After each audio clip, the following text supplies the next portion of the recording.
How do politics affect mortgage rates? Let's talk about it on Today in Mortgages.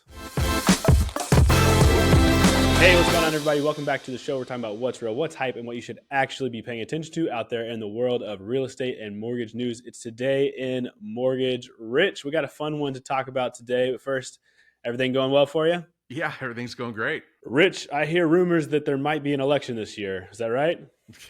I think so, yes. Yeah, it's going to be an interesting 2024 for a lot of reasons, but one of those big reasons is that this is a presidential election year. And as we are already starting to hear, as we've talked about a little bit in the past months, politics is going to play a role in the housing market, whether that's real or perceived. And so today we pulled an article to talk about how the presidential election might affect mortgage rates and see what's going on with that.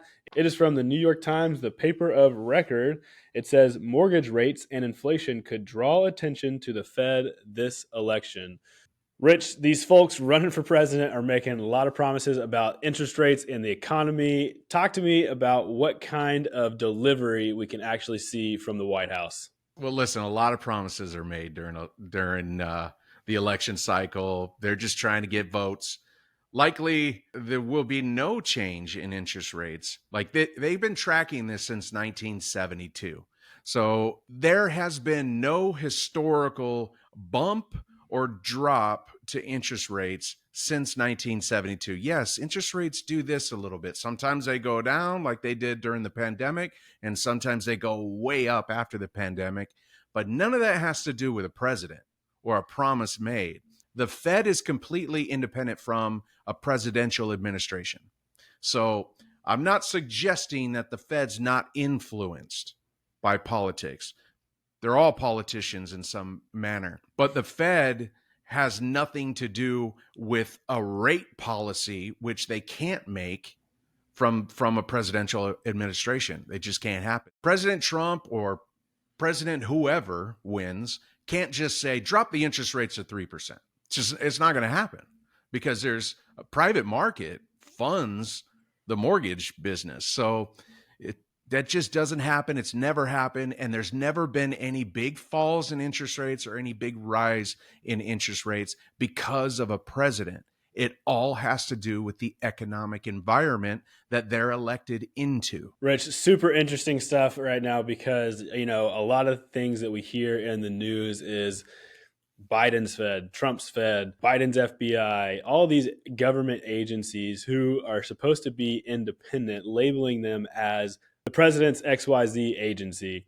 And in reality, those things are separated. There's a lot of opinion out there that separation doesn't exist anymore. Whatever is true, I think it's important to go back, like you said, to the data and look at these things and say, okay, what's the reality that we see in the marketplace before and after elections? And is that really having to do with who's in the office and what promises they're making? Like you said, Rich, I think we're going to hear a lot of promises, though, probably on both sides. So what do you think some of those things we're going to be talking about in the next 6 to 9 months are? Well, listen, what a presidential administration is good with are policies. But of course, Congress has to pass it all. But what they can do is put out, this is our housing policy and our initiatives to control housing costs. And they can do things like homebuyer assistance, some of the rebates that we saw under the Obama administration and then continued under the next administration. So those things are out there, and that's something a president can influence and actually propose policy for. But they cannot just say, we want 3% interest rates. Now, they can create a policy to create a 3% interest rate, but it's never happened, and it likely won't happen going forward. The Fed is independent. The Fed is only interest is to keep our economy stable. That's it. They have no interest in who's running for president. Yeah, Rich. And so I think this article does a great job pointing this out. It's on the New York Times. You can go check it out. You get a couple free articles a month. Definitely read through it so you understand what this looks like. I'm not suggesting that as a loan officer or a agent out there that it would be beneficial to you to enter into a political discussion with any of your customers, but it might be something that you can push back gently on and talk through. we're in the business of getting people into homes, not in the business of politics. And so, Rich, are we giving any suggestions this year to our people? Listen, politics have gotten nastier and nastier over the years, no doubt. Pros in our environment, they know how to deal with everybody, no matter what, whether you agree or don't agree. Again, this article does a good job of kind of laying out the realities, but the Fed is going to hopefully stay independent. And that interest rate question is really not a question that the president can answer. And if I'm running for president this year, I'm going to promise low interest rates too. That's because right. It's already baked in. Yeah. They've already said. Now, things could happen between now and then. Policies put in place by the new president could, in fact, affect interest rates for the worse, because partially interest rates are really high because our debt is really high as a country. Maybe their tax policies, and then they introduce some more social stuff, which it's more spending that makes our debt rise. And so there's a lot of volatility out there, but the president directly can't affect interest rates.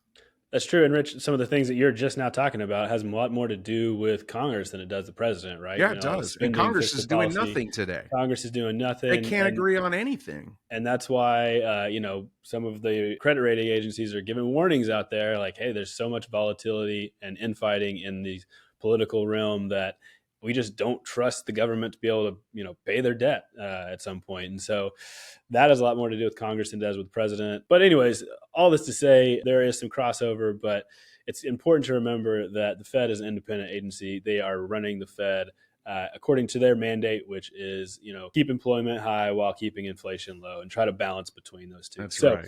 Anyway, and again, if you just take a look at the data from 1972 on, you'll see there's really no big effect on interest rates with a new administration. Most definitely.